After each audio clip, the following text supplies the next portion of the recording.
pro-immigrant and anti-immigrant groups rallied at either end of a park in downtown Crystal Lake, Illinois. Because the police kept them separated, they didn't talk with each other very much.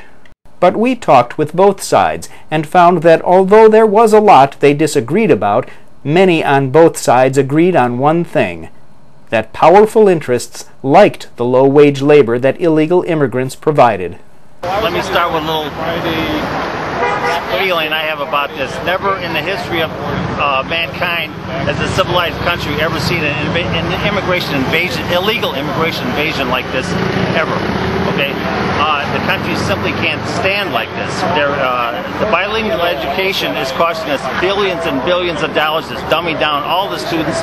They got to slow down for these illegals with the bilingual education.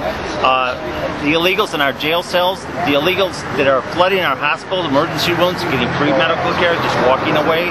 I personally know a girl that works in a Tucson hospital. She says these Mexican illegals go into labor, at that time cross the river, have their babies there, all of a sudden citizens, and we pick up the whole tab for their hospitalization. Now, another country wouldn't put up with it. Why should we? Why do you think we do put up with it? Because obviously somebody in our government is enforcing our laws. What's the answer? Start enforcing the laws, elect leaders who will. Obviously the group we got in there now is doing nothing. All they think about is the cheap labor. That's all they got in their brain is cheap labor. They don't care about the other issues because they live in places like Lake Forest, which doesn't have any illegals, okay? They're not next to them every day like we are, okay? My son was in an accident with 3 illegals. They had no license, no insurance. My insurance had to pick up the whole thing, which is $8,000. My insurance guy told me he's jacking me up because of all these illegals here with no insurance. Somebody has to cover me, he says. It has to be the people that have insurance. So that's us. If you could talk with the Minutemen, what would you say to them?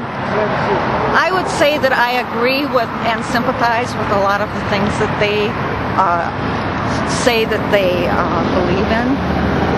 I also am very upset about illegal workers, and I think that it only benefits the Mexican elite and the big business people in the United States, and I don't think it benefits the illegal workers or the American workers. But you're not with the Minutemen today, you're on the other side of the demonstration. Why is that?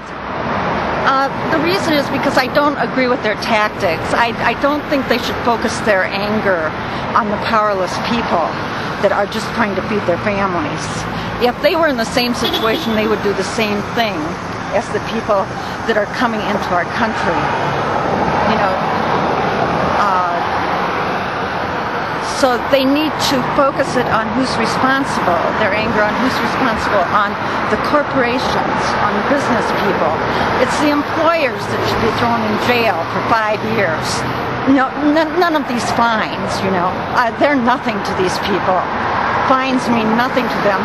They need to be actually thrown in jail. I just spoke with someone who's over with the other group, with the Minutemen group, and I was told pretty much the same thing, that they thought it was the corporations that want the illegal immigrants here so that they can get cheap labor. Does it sound to me like you're agreeing with them? I definitely agree with them, and that's why I wanted to go to their conference, because I wanted to talk to them. Because I do agree, like I say, I sympathize with a lot of the things that they say. The only thing is, I disagree with the tactics of being angry at the people who are working here illegally. It's not their fault. They need to feed their families. I mean, you know, so you can't attack them. You have to attack the employers and the government who's not enforcing the laws.